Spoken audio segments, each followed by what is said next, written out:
Si descendemos el plano del análisis y llegamos a Canarias, pues bueno, se han producido situaciones que nos habrán podido sorprender más, nos habrán podido gustar menos, pero situaciones que van caminando todas en la misma línea. Ha habido remodelaciones importantes en el grupo parlamentario. Yo creo que no engañaría a ningún compañero si le dijera que al mismo tiempo que uno se puede sentir entristecido de la pérdida como portavoz parlamentario de un compañero como Blas Trujillo, pues al mismo tiempo se siente uno enormemente gratificado de tener un compañero como Santiago Pérez, que asume en este momento las labores de portavocía, dibujando en este momento un perfil mayor de la oposición. Porque miren, se acabó ya el cuento al que pretende llevarnos el Gobierno de Canarias de que existen socialistas buenos y de que existen socialistas malos, de que existen socialistas que estarían dispuestísimos a pactar con Coalición Canaria, a soportar Coalición Canaria, pero hay algunos malos socialistas, el primero de ellos, Juan Fernando, que no dan ni aire. No, todos los socialistas en Canarias somos iguales. Y si eso hemos tenido que hacerlo visible mediante el recambio del portavoz parlamentario para decir que hasta aquí, que no nos prestamos a los compadreos, esa solución es la que se ha dado y en ese sentido nuestra oposición va a ser cada vez más nítida. Y es que no podemos ser cómplices de leyes y decisiones chapuzas y que no responden al interés general. No nos acompaña hoy aquí ninguno de nuestros parlamentarios autonómicos, están en el debate sobre el estado de la nación o sobre el estado de lo que queda de ella, y yo sé que lo han pasado mal. En algunos momentos han hecho un trabajo excelente tratando de preparar enmiendas, tratando de preparar situaciones de pacto que pudieran llevar a mejorar algunos de los disparates a los que nos lleva Coalición Canaria, en concreto con la Ley de Medidas Urgentes, y sin embargo ese trabajo lo han tenido que guardar en un cajón. Hemos quedado, no podemos darle coartadas al Gobierno de Canarias, no podemos permitir que el próximo candidato a la presidencia del Gobierno de Canarias, cada vez que haga una crítica, se le responda: esta ley tuvo el aval de sus compañeros, aunque sea mentira, aunque sean solo 3 artículos en los que colaboramos. En ese sentido, yo les invito a comprender cada vez más, a respaldar cada vez más el estilo de oposición que estamos haciendo en el Parlamento de Canarias, volcado en demostrar, vuelvo a insistir, que este es un gobierno que gobierna para sí mismo. Es un gobierno agónico y terminal. Es un gobierno falto de ideas.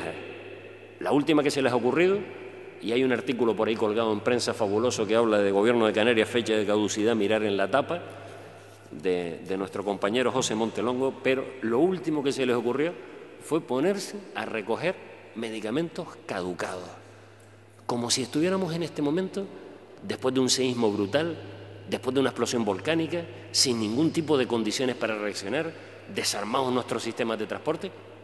Pero es que este señor todavía no se ha enterado que gobierna una Canarias fuerte, potente, en el siglo XXI, metida con Europa, con capacidad de reaccionar para hacer frente a las necesidades de los más débiles, que ha tenido que volvernos a esa España siniestra, casposa, franquista, de las señoras en el ropero de Caridad, recogiendo para los pobres niños.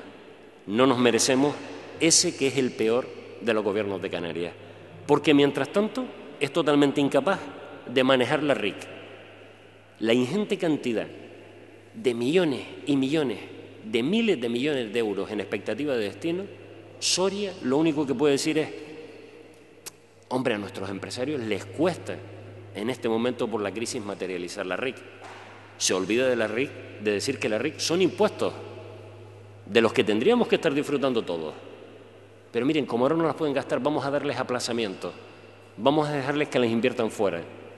Por un lado, que recojamos alimentos caducados, y por otro, que ellos sigan mangoneando con el dinero que han retirado de nuestros impuestos. Ese es el Gobierno de Canarias, ese mismo gobierno que en este momento está asfixiando a los cabildos y a los ayuntamientos porque dice que recibimos menos dinero del RIC, del REF. Dicen que entra menos dinero porque hay impuestos, porque hay una situación de crisis que hace bajar la recaudación de impuestos. Pero justo en ese momento multiplica los gastos de la televisión autonómica, multiplica los gastos de la radio autonómica y en ese momento nos crea una policía autonómica. En ese mismo momento que asfixia, como les decía, a los cabildos y a los ayuntamientos. Un gobierno tramposo, mentiroso, que cuando se sienta con cabildos y ayuntamientos para establecer un calendario para la devolución de lo que habían ingresado de más, anticipado de los errores de Soria del REF, les dice: no se preocupe, vamos a poner en marcha los planes sectoriales para que ustedes por lo menos puedan seguir invirtiendo. Han aprobado los presupuestos y no hay planes sectoriales. Han quedado en crear una comisión para poner en marcha los planes sectoriales. Seguimos sin planes sectoriales. Un gobierno que hace una aplicación opaca de la ley de dependencia. No sabemos dónde está yendo a parar el dinero que el gobierno de los socialistas, que el gobierno ZP está transfiriendo a la comunidad autónoma para hacernos a todos día a día más iguales. Pero mientras tanto tiene tiempo para los pufos, la enorme colección de pufos que nos está metiendo, como en el concurso de adjudicación de la televisión y como el que acaba de cometer con el concurso eólico, ese que, fíjense ustedes, lo han hecho con tanto cuidado, y yo criticándolo, con tanto cuidado, con tanto mimo, con tanto esmero, que han sido capaces de encontrar que en una distancia de 142 metros entre generador y generador, parece ser que pudiera haber alguna diferencia de un par de milímetros, que es con lo que han pretendido dejarnos fuera. Concurso en el que se meten, concurso que fallan. Perdón, en el que fallan. Fallar un concurso es otra cosa. Ellos fallan en los concursos. Y luego, por supuesto, un gobierno que sigue metido constantemente en procedimientos judiciales como los que han aparecido ahora relacionados con el caso eólico, que hay que sumarles a Tindaya, Tebeto y un largo etcétera. Un gobierno de Canarias que se mantiene junto para protegerse de las acciones judiciales, para blindar a Soria ante la persecución por el caso Salmón, para blindar a Cerolo por el caso de las Teresitas. Un gobierno de Canarias que es arbitrario e incapaz. Un gobierno de Canarias que la última chapuza que ha cometido ha sido la descatalogación de los cebadales de Granadilla, que han llevado a que una obra que ellos dicen que es tan importante, tan vital para el interés general, esté paralizada sine die precisamente por la chapuza que han cometido. Y mientras tanto encuentran tiempo para mantener un enfrentamiento constante con el gobierno central a base de utilizar como moneda de cambio y como rehenes a los menores y una deuda histórica que no sabemos cómo se han inventado.